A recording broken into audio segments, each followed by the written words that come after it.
Alam mo ba, maraming mga overseas Filipino worker ang naghahanap ng makapagtrabaho sa ibang bansa para makatulong sa kanilang pamilya. Ngayon, alamin natin ano nga ba ang mga trabahong pwede niyong makuha sa Bermuda at ano nga bang mga bagay na kailangan niyong malaman. Ito ay based lang sa aking personal experience. Una sa lahat, ano nga ba ang mga pangunahing larangan ng trabaho sa Bermuda na nangangailangan ng dayuhang manggagawa? Narito ang mga ilan sa mga pangkaraniwan. Serbisyo sa turismo at hotel. Dahil malaki ang industriya ng turismo dito, so maraming trabaho sa mga hotel, resort, restaurant at beach club. Maaari kang magtrabaho bilang isang waiter o waitress, housekeeper, front desk officer, chef o bartender. Maraming establishmento ang nangangailangan ng mga taong maasahan at may magandang ugali sa pagtanggap ng mga bisita. Kalusugan at pag-aalaga, kailangan din ng Bermuda ng mga professional na kailangan ng kalusugan tulad ng nurse, caregiver at medical technologist. Ang mga ospital at klinika dito ay nangangailangan ng mga taong may sapat na pag-aaral at karanasan sa trabaho. Construction, marunong ka bang gumawa ng mga bahay, gusali? So, kailangan din ng construction at mga technical na trabaho, may mga proyekto sa construction ng bahay, gusali, infrastruktura sa isla. Kailangan ng mga manggagawa tulad ng carpenter, electrician, plumber at mason.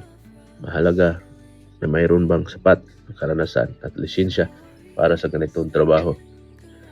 So, based on my experience, ang daming mga Pilipino, mga kababayan natin dito, nagtatrabaho ng ganyan, aircon, air condition. So, may nakikita tayo mga kababayan natin na nandito.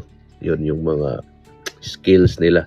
Napakagandang bigayan dito sa mga ganyang bagay. Edukasyon, maaari rin magtrabaho bilang guro ng mga paralan sa Bermuda. Lalo na kung ikaw ay dalubhasa sa matematika o magaling ka sa math, agham. Siyempre sa English, dahil ang salita dito ay English o wikang Espanyol, kailangan mong may sapat na degree sa edukasyon at karanasan sa pagtuturo. Dito mga kabayan din, ang pinakamarami na nakikita ko rin is ang yung nasa opisina. So nagtatrabaho sa opisina tulad ng accountant, secretary, IT specialist. Napakarami din dito at napaka-demand. At marketing officer, yun ang mga nakikita ko dito. So kailangan ng mga taong may kaalaman sa mga modernong teknolohiya at may magandang kasanayan sa communication. Ngayon, ano naman ang mga kinakailangan para makapagtrabaho sa Bermuda bilang isang OFW?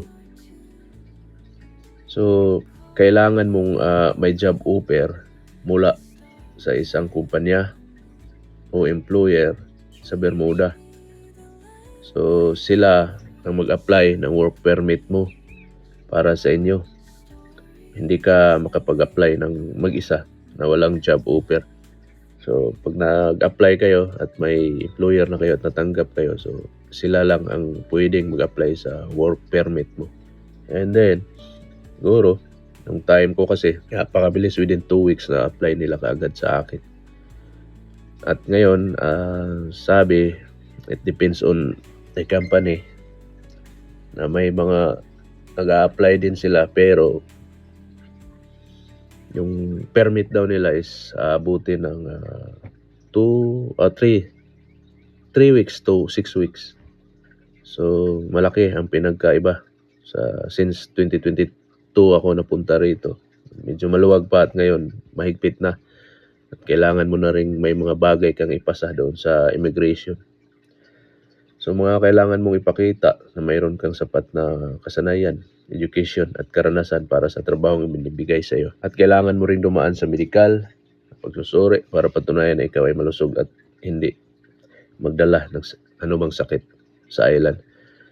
Yun, basic naman yan sa atin. So kuha ka lang ng Although yung mga employer mo naman, siya naman magsabi kung anong kinakailangan mo. So yung sinasabi ko is ito lang yung mga basic na mostly 90% talaga. Ito yung mga kakailangan o gawin ninyo bago kayo makapasok sa island. So kailangan mong sundin ang mga batas ng Bermuda tungkol sa pagtrabaho ng pandayuhang manggagawa, kabilang ang sahod, oras at trabaho at mga benepisyo.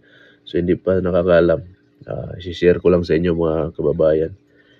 Ang sahod dito is weekly, and then meron ding every 15 days. So more on weekly ang sahod talaga dito. So bukod pa rito, mahalagang malaman na ang minimum wage sa Bermuda ay mataas kumpara sa ibang bansa, which is tama naman. Mataas talaga ang bigayan dito at may mga batas na nagprotekta sa mga manggagawa mula sa pag-aabuso. Maraming OFW na nagsasabi na masaya silang magtrabaho dito dahil maayos ang sistema at maganda ang kapaligiran. So which is very good naman. At nakita nyo naman dito sa mga video ko dahil tungkol ito sa Bermuda. Although isa akong kusinero pero hindi ko magawa na mag-content ng pagluluto dahil pinagbabawal sa kumpanya. So kaya yun ang ginawa kong content. So sa pag-share, sa pagtulong ng ating mga kabayan na kunting mga idea para easy na lang sa inyo o meron na kayong kunting kaalaman tungkol dito at nakikita nyo. Ito man lang, so napakaliit lang ng island dito. At paano naman makukuha ng job offer sa Bermuda? Maaari kang maghanap sa mga online job portal tulad ng Bermuda Job Board o makipag-ugnayan sa mga recruitment agency na may lisensya para magpadala sa mga manggagawa sa Bermuda. So mahalagang tiyakin na ang agency na gagamitin mo ay lehitimo para hindi ka ma-scam. Since dito kasi sa Bermuda, is kahit idaan ka ng agency or dahil akin kasi is direct ako dahil cross country, wala akong babayaran. Pero meron naman tayong mga kaibigan na nag-apply din na wala rin silang binabayaran. Kung dumaan ka sa agency, yung employer mo dito, siyang nagbabayad ng agency dito at i-process yung papel mo. So, wala ka pa rin babayaran, wala kang gastusin. So, isa pa, mahalaga rin na handa kang umangkop sa kultura at klima ng Bermuda. Ang mga local na tao ay mabait naman, respetado, kaya kailangan din nating igalang ang kanilang mga tradisyon at batas. So, napakabait naman nila dito. Although, I'm not sure, pero na-encounter ko is mabait naman talaga sila. Parehas lang sa atin yan, mga Pilipino. May mabait, mayroong hindi. So, mga ayon man kayo at sa hindi, basta yun yung katotohanan. So, yun lang po mga kababayan. At yan po ang mga pangunahing impormasyon tungkol sa mga trabaho at oportunidad para sa mga OFW sa Bermuda. Kung interesado ka mag-apply, siguraduhin na gawin mo ang lahat na kinakailangan at maghahanap ng tamang impormasyon para sigurado ka. At maraming salamat. Kung may iba kang tanong o abangan nyo ang susunod na bahagi ng aking vlog. O kung hindi pa nakasubscribe, maaari kayong mag-subscribe. At maraming salamat. Have a good day everyone.